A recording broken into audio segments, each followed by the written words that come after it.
Hey, Mikhail Woodward, the beer ambassador here at the California Craft Beer Summit 2018. And I'm sitting with Jason Cody, who is with Colorado Malting Malting Company. Malting Company. I want to make sure I have it right, but Colorado Malting Company. So you were telling me you guys are a generational family company? Right. Yeah, our company's been in business for 10 years in Colorado, and my family owns the company. My dad and my brother Josh and I, and we are on a barley farm in Colorado that was homesteaded by my great grandparents. Wow, that's so cool. Yeah, it's pretty rad. So you were always growing barley? Yeah, pretty much. They broke the fields out of like the sagebrush they were in, and put drainage systems in the fields, and then started growing crops. And one of the main crops for them was barley. It was in the early 50s that Coors Brewing Company came into that area and started offering malt barley contracts on Moravian barleys. Wow. And so they've been... so you guys are doing contracts for Coors? Yeah, now it's kind of come full circle for us. So we stopped growing Coors varieties in 2005, started growing different varieties for malting ourselves. For sure. Coors varieties are proprietary. So we switched varieties, but now that we've started the malting company, now we have those same our malts made with different varieties. Now we're selling finished malt to Miller Coors and AC Golden. So it's kind of come full circle for us. That's interesting. Yeah. So you're here at a thing where it's predominantly craft brewers, right? Brewers. What sets you apart from some of the other like malter roasters companies out there? Well, we bring everything all the way from the farm to the finished product. So we've got our own farm, so we have full control over crops and varieties, and we get to do different things that we want to do and control the process all the way through. Plus, we were the second craft maltsters to come on the scene in the U.S., and in some ways we're kind of the first because we're still productively producing craft malt commercially in the U.S., and I think the first craft malt house is now a brewery. Yeah. So we're able to control things all the way through the process. We're able to make single variety malts, which is different than what you get from most commercial maltsters. It'll be a blend of different barley varieties and base malt. Oh, really? So we can isolate the varieties and produce single variety malts that bring those unique characteristics from the actual variety of barley into the finished beer. That's cool. Yeah, we can offer that. We're also one of the only craft maltsters that does a full line of specialty malts and gluten-free malts. Yep. So out of our malt house, we produce 75 different products, including malted millet, malted buckwheat, these kinds of things. I saw that it was a red millet we were looking at? Yeah, that's right, red Proso millet. Yeah. I think that's fascinating, and gluten culture, as people know, my friend Bob Kiefer is working on a project. So you see that as a kind of a new avenue? Are you seeing like an uptake in buying alternative grains? Absolutely. Yeah, there's lots of breweries, if they aren't gluten-free themselves, they're moving in the gluten-free direction, at least having one gluten-free option on tap for the regular kind of craft drinkers to come in and enjoy. Yeah. So we're seeing breweries pick those up. We're also seeing some of the science behind enzyme-based gluten-reduced beers, showing that it's still safer for people with gluten intolerance or celiac disease to drink beverages made with gluten-free grains rather than beverages that are made with glutinous grains that just have the gluten protein broken down by an enzyme. Sure. So you have a big booth here, and there's like 4 or 5 sides. You show a whole lot. So just explain to the people there. I'll try and get a snapshot for you guys later, but pretty much what you're doing and why you're trying to educate the people that are here about doing this, which is an awesome display. Well, thanks. About showing the things. Yeah, so what we're doing now with Colorado Malting is we're getting away from catalog malts. So we're connecting with brewers, and we're putting brewers in the driver's seat as far as their malt's concerned, and they're able to fashion and custom with our help their own malts. So we're really trying to bring the brewers closer to the farm and let them undertake that process of building a malt. Because when you get a catalog malt, what you're getting is a whole list of decisions already made for you, and then somebody's saying, "Here you go." Yeah. But we're kind of taking them behind the curtain, if you will, and saying, "Here's how we build those specific malts. What do you like about that? What do you not like? And how can we make that specifically for you?" So when we come to the fest this time, this is our third year here, actually. Yeah. So we've got our regular malts out front, and then on the back side of the display, we have the lab processes, spectrophotometer, our mill sieve sets, some hot steep methods so people can see the colors that are coming out of the different malts. We also this year had a new display where we took barley, wheat, and rye. We cut the plants out of the field and we brought them with us to the show, and then we took different samples of the grains in process. So we have like the grain. I missed that as part. I'll it's have to go look. harvested. That's really cool. Yeah, it's on that other side. We have the grain like right after you harvest it out of the harvesting machine. Sure. It's still kind of got the weed seed and some of the chaff and straw in it. And then we show the grain after it's been cleaned, and then what it looks like in the malting process. Yeah. Then what comes off of it after we clean it, after we malt it, and then the final finish malts there as well. And we did that for all three of our major grains, which is barley, wheat, and rye. That's awesome. I love how you can get into, not only you guys are a family organization, but how you can get into explaining to people this is the process. And I think that people can appreciate the product more when they see the process. Oh, yeah, absolutely. Right? Yeah. How long? So I know you were doing the Miller Coors thing, and now you're doing this like a family adventure for 10 years. Yes. Was it a big thing to set up like a malt roasting facility? Yes, it was a big thing. Yeah. So back in 2008 when we started, you couldn't buy malting equipment at the scale at which we malted, so we manufactured the entire system ourselves. Oh, wow. Yes, built it in That's place. really cool. Yeah. It's kind of like a Ken Grossman thing. It's not there, I'm going to create it and make it happen. That's exactly what we did. Okay. So we started off in old dairy equipment, and then we learned the trade Same of for malting. Ken. That's funny. Yeah, it has a lot in common with his story. Yeah. Learned the trade of malting and worked with our people, and then started building our own systems at 2.5 ton.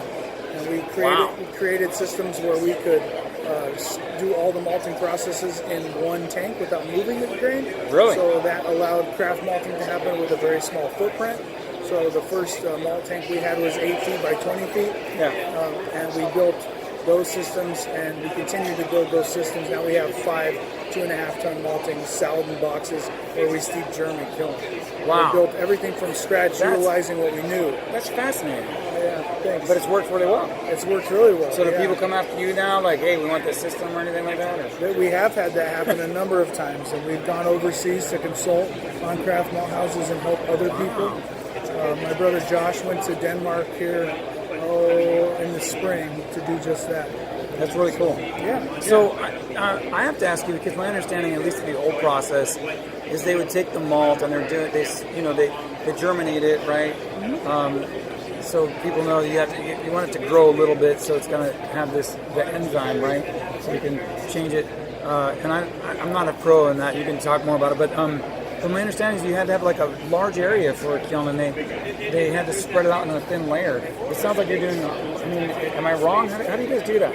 Yeah, so we utilize these Salden boxes for germination, where we actually pile the grain at certain depth, so you don't have to spread it out like an old-fashioned floor malting.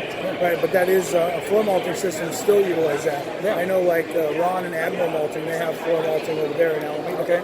And they do that, but we have boxes where we pile the grain and then we use fans to push air through the grain. That's what I was wondering, because if you have if you're taking over dairy equipment and you modified it, it would be much deeper. It's not floor malting. It's not spread out. Exactly.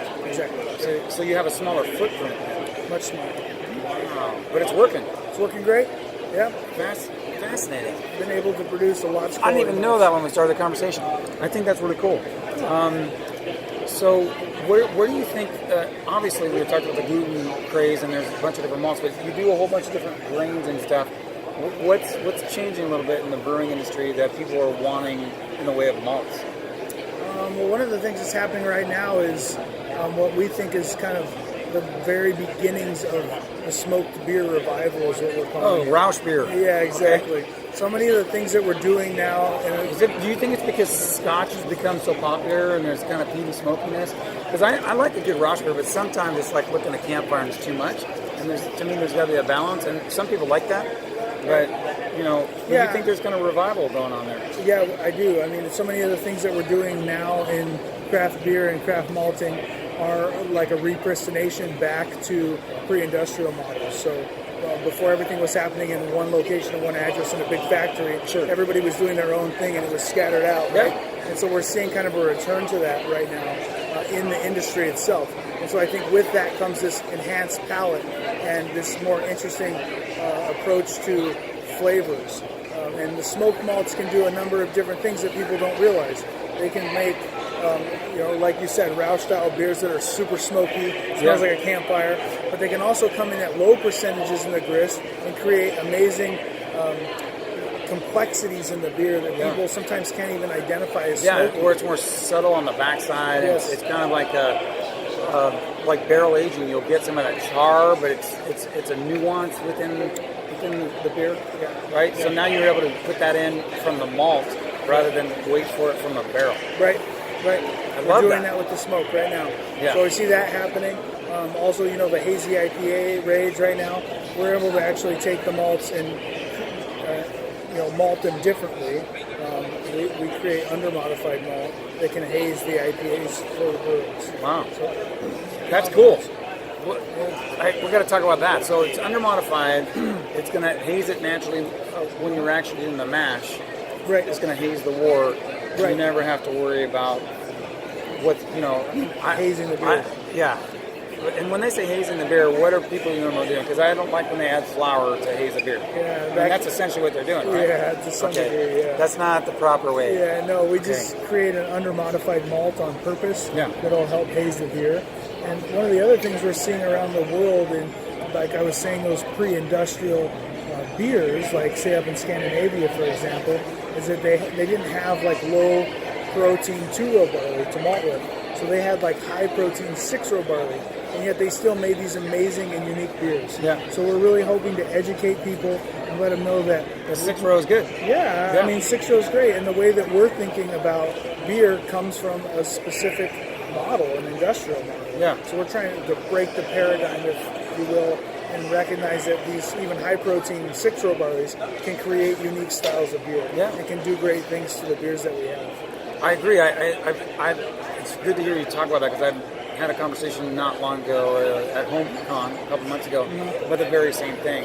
It's like it's not just like food for the cows or whatever. I mean, 6-row is a viable option to brew with. Absolutely. And you get a higher protein. It gives you other unique qualities in the beer. Because most people, if you don't know this, beer throughout the history has a whole bunch of protein and enzymes and nutritional value in it. So when you're using that kind of stuff, it's better for your body. Yeah, it's great. It's good for you. Absolutely. Beer is good for you. Yeah. That's why they used to do like Schlitz, and Schlitz was great. But Schlitz, Maltz, a few of those companies, they would have like campaigns where it was like beer, and they had the mother and the baby, and it was for nursing mothers, and it was for, really, and that was here in this country pre-prohibition, maybe a little bit after, I'm not sure, but anyways, the long and short are, it's always been that. So, but it's really good for you. So the 6-row is up and comer now. Yeah, I think 6-row barley is going to come back specific to style. Yeah. They used to utilize 6-row barley for its enzymatic qualities, like you mentioned. Yeah. They've kind of gotten away from it now. But craft brewers traditionally use a large amount more of 2-row malt than commercial brewers. Yeah. And so I think 6-row is going to slowly make a comeback in unique beer styles. So you're saying all this time that some of the big, commercial companies, they've always been using 6-row? They did for a long time. For a long time. Yeah, now it's gotten away from that, and it's more using like corn and rice. Rice, whatever starch they can get, and then they utilize a little bit of the barley for the enzyme to convert that starch. Yeah. So they're just using the adjuncts, which is why it doesn't taste as good to me. And you can't drink, if you can't drink a warm, or room temperature, I should say, not warm, but then you can't drink the beer because it's not good.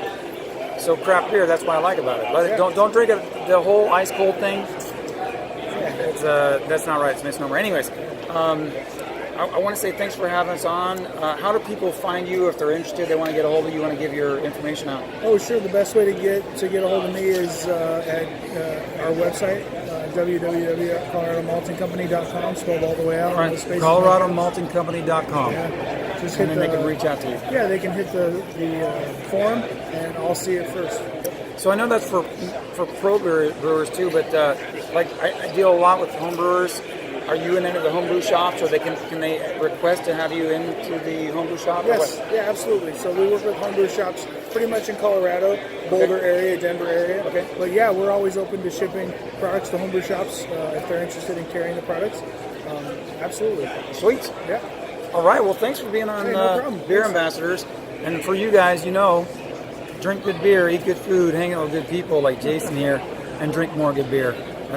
We would do that now, but I didn't get a cup beforehand. So now we'll go have a beer. Yeah, there you go. All right? Sounds All right. good. Cheers. Yeah.